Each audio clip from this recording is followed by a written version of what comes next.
I dozed off some time after the phantom agent known as Shadow left. My dreams unfortunately consisted of memories of the day I found the bodies of my family, and of my first scout mission. Needless to say, I didn't sleep well. I was woken by the sound of the door creaking as it opened, and revealed the all too familiar sight of my captor.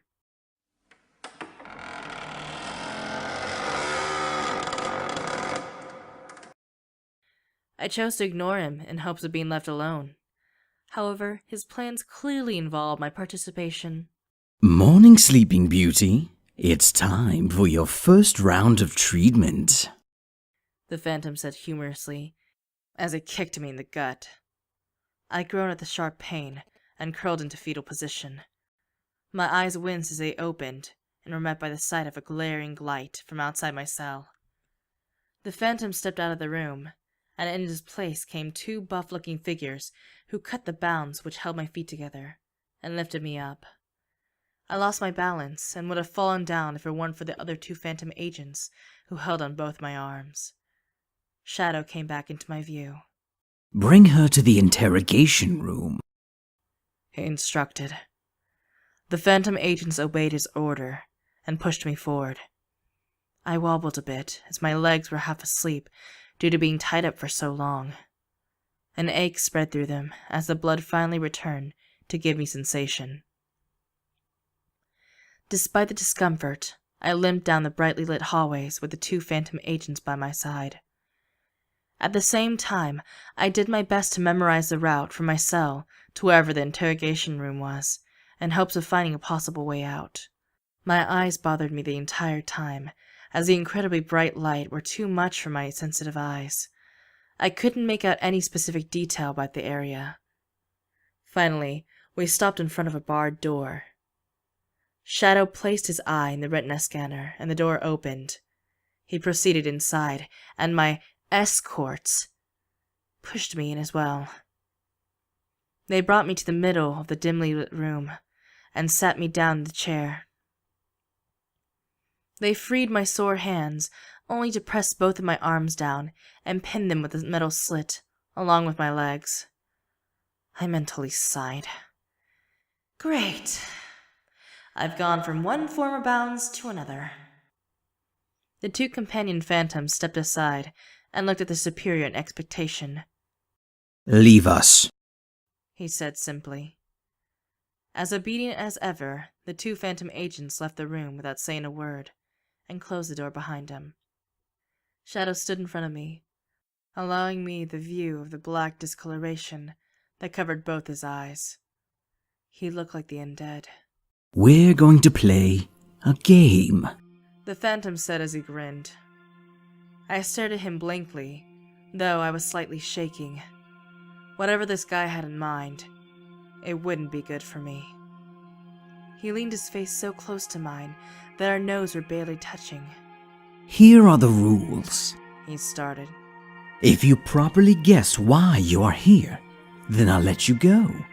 If you don't have the correct answer, then you'll be begging me to cut off your finger. And you'll be forced to stay. Not at all the one to bluff. The phantom took a Swiss Army knife and trailed it lightly over my right pinky. I self-consciously gulped, but retained my strong demeanor. The phantom removed his knife from my pinky and took a step back. Round 1. He said. I glanced at his knife, then at his face. His chilling eyes stared back at me with an intense focus that I had to fight the urge to shiver subconsciously. I shuddered out of breath. You brought me here so that you could kill me? I said. For a moment, the phantom was quiet as he took in my answer. But then he regained his concentration. Wrong. He said simply. He came towards me, grabbed my hem roughly, and began to carve his knife into the flesh of my pinky. I yelped at the sudden pain and bit my tongue as I tried not to scream. Mercifully, he stopped once he reached the growth of my nail and stepped back. Try again, He said, and waved the bloody knife in the air. I shuddered violently and found my voice.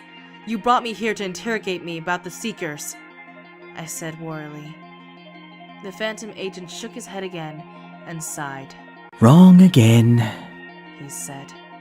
He brought the knife forward and stepped towards me. I shuffled in my seat as I desperately tried to get away, but the hold on me was too strong. The Phantom Agent once again grabbed my hand and carved the knife through the other side of my pinky. This time, I was not able to hold back as I screamed loudly from the intense pain.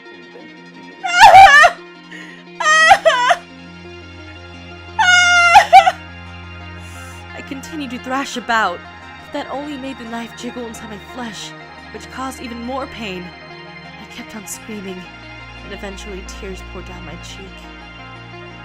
The Phantom Agent looked like he wasn't about to stop anytime soon. "Oh, come on, Agent Moore. He exclaimed. I just gave you the answer yesterday. Why did we kidnap you?" I gasped out in pain. "Because you view me as a valuable asset to your organization!" I cried out. I had finally guessed correctly, for he removed the knife from my finger and took a couple of steps back. When I finally had regained my breath, I looked up and saw the Phantom Agent was looking at me blankly. "You win," he said quietly. He then turned around and walked slowly towards the wall. He leaned against it and crossed his arms. I stared at him as I breathed heavily.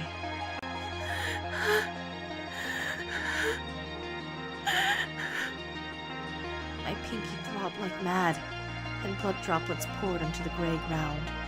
After a few minutes of silence, the Phantom finally looked up at me with an unreadable expression. "You win. He repeated. But I forgot to tell you something." He got off the wall and walked back towards me. My body convulsed violently, and my heart began to race. What was he gonna do? He stopped in front of me and leaned his weight on one hip. "You should know something about me, a trait that is very common in humanity." He knelt down to my level and took my hand in his gloved one, and I stared at him widely. He smirked. "I like to cheat," he said. He then placed the knife between the fresh openings of my pinky and cut through it as if it were barbecue waiting to be eaten. I leaned my head back and thrashed about as I screamed so loud that my throat felt raw. I was pretty sure that the other side of the world could have heard it. Eventually, all I could do was sob as the Phantom Agent sliced my pinky and lifted the flesh up. Blood sprayed in the air, and I cried out once more. "Stop!" I screamed. "Please, stop!" "I'm sorry, what? What did you say?" The Phantom teased. I gritted my teeth together in both pain and anger. "Just cut off my finger!" I finally shouted out. Apparently satisfied, the Phantom did as I asked, and swiftly cut off the remains of the finger off. I shrieked out incredibly loud. I lowered my head as I felt nauseous. The Phantom placed his knife away and held 2 fingers under my chin, forcing me to look at him. "I win," He smirked. My teeth clattered together as I breathed in, rapidly, and stared at him through tear-stained eyes.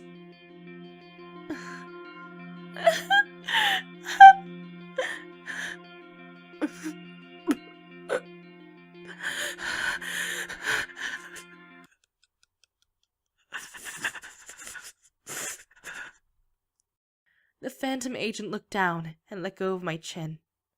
He stood up and wiped the blood from his knife with a handkerchief he pulled from his cloak. Once that was done, he placed both items back into his cloak and turned his back towards me. "Why?" I sobbed as I panted heavily. "Hmm?" The Phantom replied as he looked back at me. I stared at him with as much hatred as I could muster, as I was shaking. "Why are you doing this?" I repeated my question. The Phantom Agent merely cocked his head. I think the better question is, why not? I narrowed my eyes and snarled at him. Go to hell, I said venomously. The Phantom Agent chuckled. My dear, we're already in hell. He replied. Besides, He continued, I'd worry more about your friends.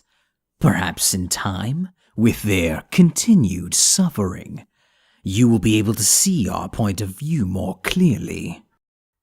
My eyes widened in panic. What did you do to them? Where are they? I demanded.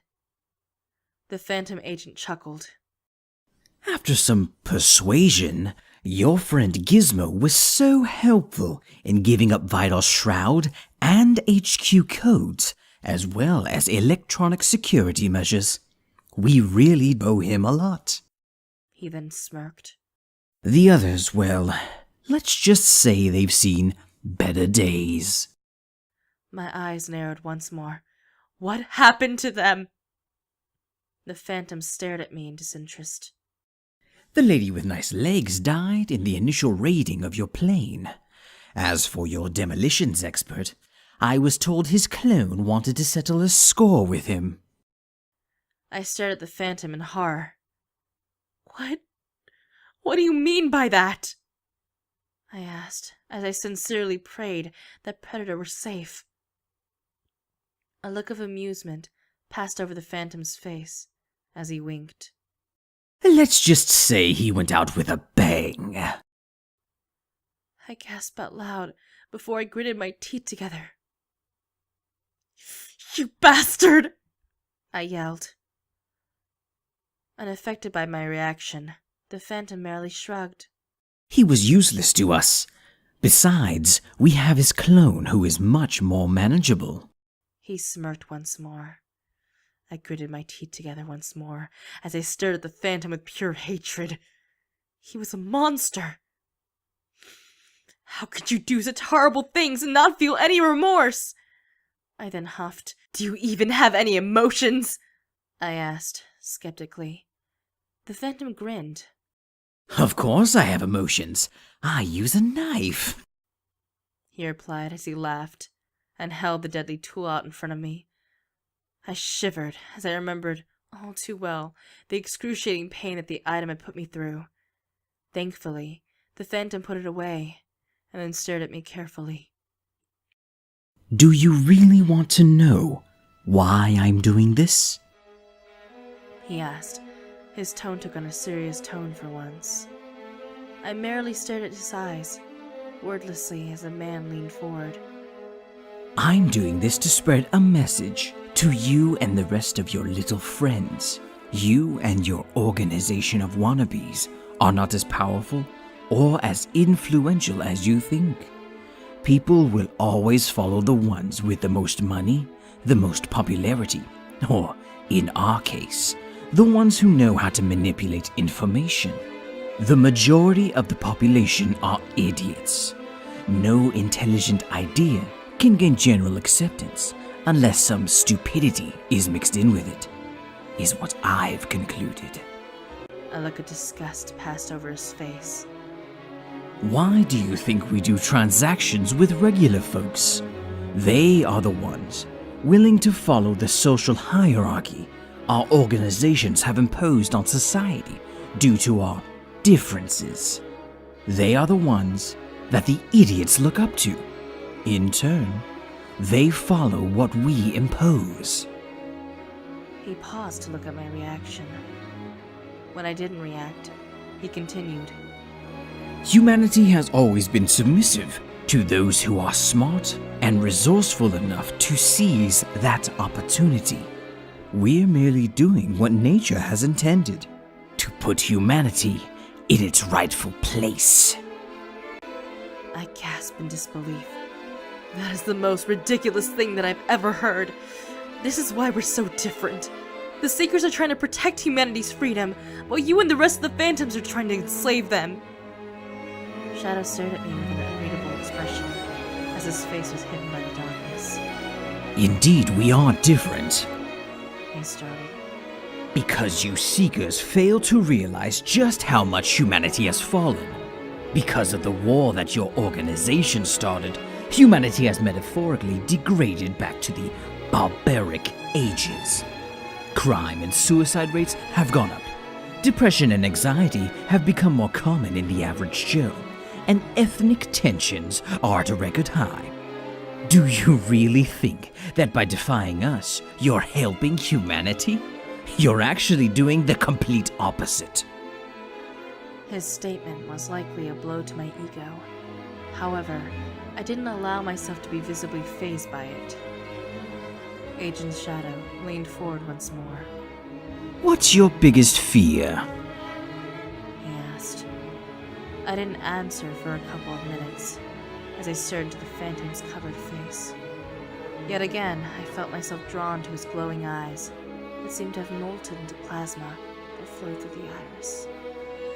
My eyes narrowed, as something inside me was trying to tell me something about this particular agent, yet I couldn't figure out what. My biggest fear is becoming the same thing that hurt me in the first place, I finally said carefully. If I become like you, then I am no better than you, and all of my work and dedication would have been for nothing.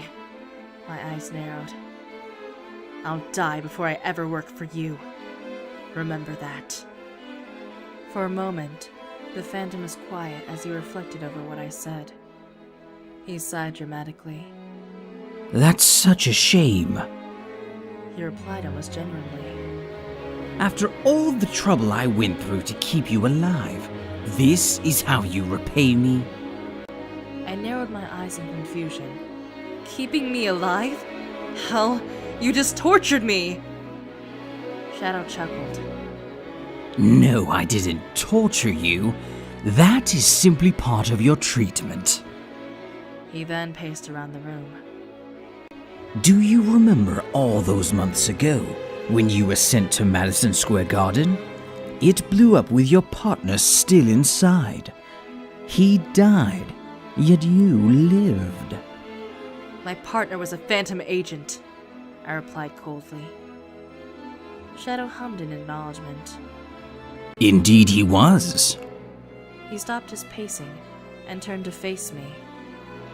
Have you ever wondered how you survived? It was almost as if someone wanted to keep you alive. My eyes widened as I felt a flashback from my first meeting with the directors. I was in the small room with all the directors looking at me. I took a deep breath before I answered. I find all of this to be very strange. If the Phantoms wanted to kill me as you believe, why bother killing their own agent? I wasn't even near him. To say that they took a calculated risk by blowing up Madison Square Garden with both of us inside. Someone led me outside, as if to save me from the blast. That doesn't exactly fit the MO of the Phantoms. It's either the Phantoms have a change of heart and no longer desire to kill secret agents, or there's a separate party involved.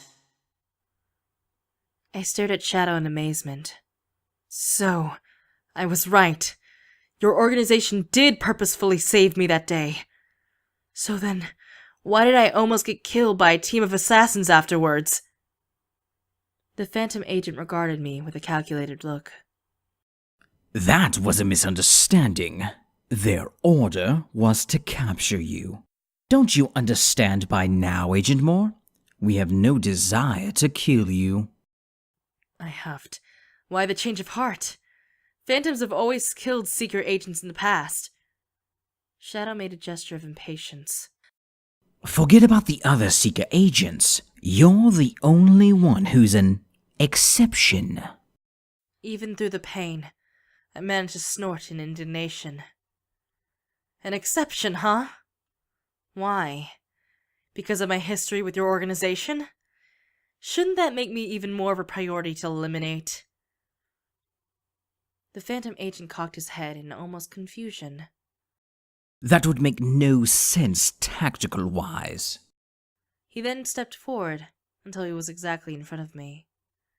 He grabbed a hold of my chin again and forced me to look up. You're the golden girl of the Seekers. What better way to shatter their morale than by taking you away from them? I glared at him. So, I'm just a damsel in distress being used for an egotistical standoff?